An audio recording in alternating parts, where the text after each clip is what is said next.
Hey everyone, did you know that Switzerland, the landlocked country known for its neutrality, isn't really neutral anymore?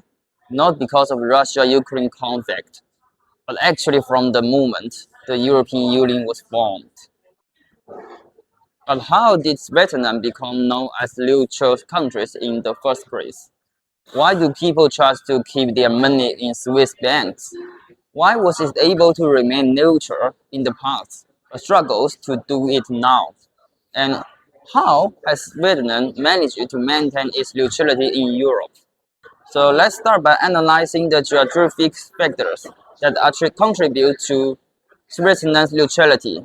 Let's start in the heart of Europe. Switzerland is bordered by Western, Eastern, Northern, and Southern European countries. But being in the middle of Europe makes every conflict seems to pass through its borders. So how has it managed to resist being conquered or plundered?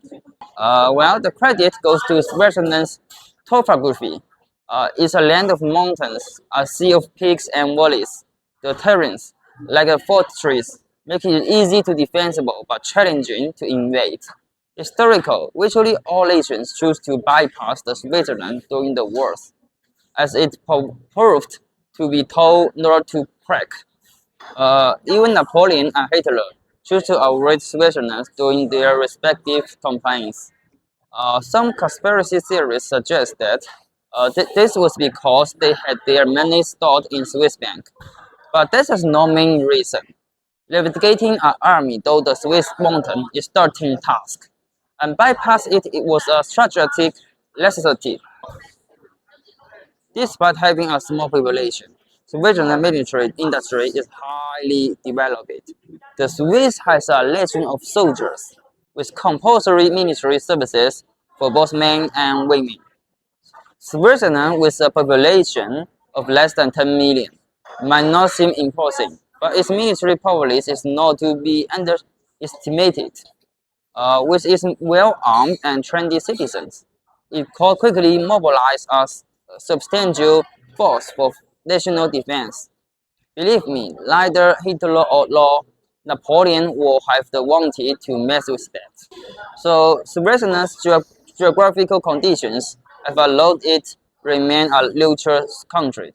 It doesn't have the capabilities to threaten others, and others don't have the capabilities to threaten it.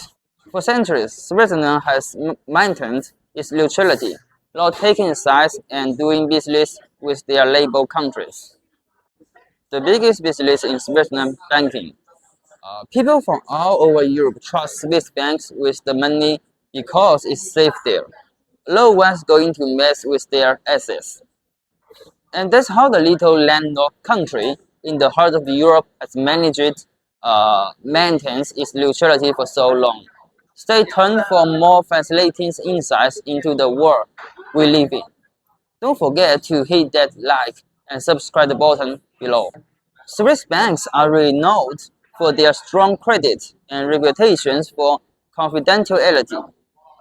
Whoever who you are, whether you are naturalized civilian or an everyday citizen, once you deposit your money in the Swiss bank, it's safe. If you want to withdraw your funds, the bank always complies. Nice. For centuries, as the World Bank, Switzerland has been profiting from this situation. It simply had to maintain its neutrality to ensure a steady influx of money. Interestingly, Swiss Bank has a negative interest rate policy, charging 1% custody-free instead of paying you interest. For Switzerland, these are great times, and you think no country will be foolish enough to give up these golden goals. But why Switzerland decided to seize Russian assets during the Russo-Ukraine conflict? Are there cute goals that lay the golden eggs? Is confiscated money worth the century-old trust Switzerland has built? Who will trust Swiss banks in the future? Has Switzerland drunk its good days, become foolish? But the Swiss are far from foolish. In fact, since World War II, Switzerland's status as a neutral nation has been increasingly precarious. Before and during the war, European nations were often in conflict and hostile towards each other. This was perfect for Switzerland. The more conflict among the European powers, the more secure its later position. However, after the war, Europe has seen a longest period of peace, spanning several generations, and Switzerland has greatly lost its neutral credential. It's pretty clear, if Germany and France at odds, Switzerland can remain neutral. The same goes to Italy and Spain, or even Russia and Germany. However, as European nations have ceased to be antagonic and have gradually moved into integration, the EU has grown into 27-member coalition, increasingly resembling a single nation. This predicament Switzerland faces today. The EU has effectively surrounded Switzerland. Europeans are all part of one big family now. So what's the point? Switzerland remain neutral? Moreover, even if Switzerland wanted to, would the EU allow it? If the EU didn't permit Switzerland neutrality, what could Switzerland do? Attack the EU with the Swiss army knives? Clearly, Switzerland is not a country within a country. It has no ability to challenge the EU and certainly wouldn't dare to offend the Union. Otherwise, the EU could make sure Swiss money can't buy anything. Switzerland has long lost possibility of neutrality and is not neutral anymore. As a result, Europeans themselves have become less inclined to store their monies in Swiss banks, preferring to keep their funds in the safer place like France, Germany. Switzerland just a small country, while the EU is a big giant. However, Switzerland's reputation for neutrality has quickly fooled people from all around the world, especially those from non-Western countries like China, Russia, Southeast Asia, and the Middle East, into depositing their money into Swiss banks. Switzerland's reputation still have some mileage, so they will keep riding that wave until they can't anymore. Then they will probably join the EU embrace and blacklist to many wealthy individuals who have entrusted their hard-earned money to Swiss bank. They still believe that Switzerland is a permanently neutral country capable of safeguarding their wealth. But when the Russo-Ukraine conflict erupted, Switzerland, under pressure of EU, imposed sanctions on Russia. Switzerland was left with no choice but to engage a short-sign move that killed the Golden Goose. They didn't want to, but they had to choose.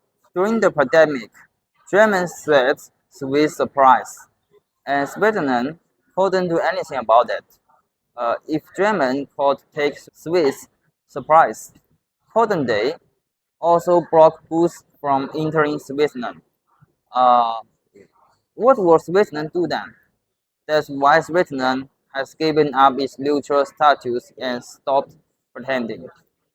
They've opted for a risky move as future buy to join the EU. Swiss bank has no negative interest rates and charge exorbitant management fees. Even the Swiss don't keep their monies in Swiss banks, preferring French or German banks.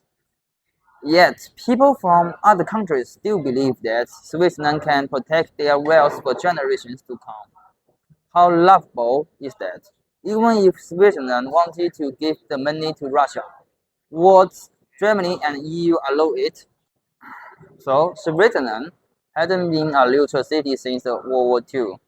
It's just many people are only realizing it now. And that was up today's version on Switzerland changing status as a neutral country. Thank you for joining us on this journey to history and geographics.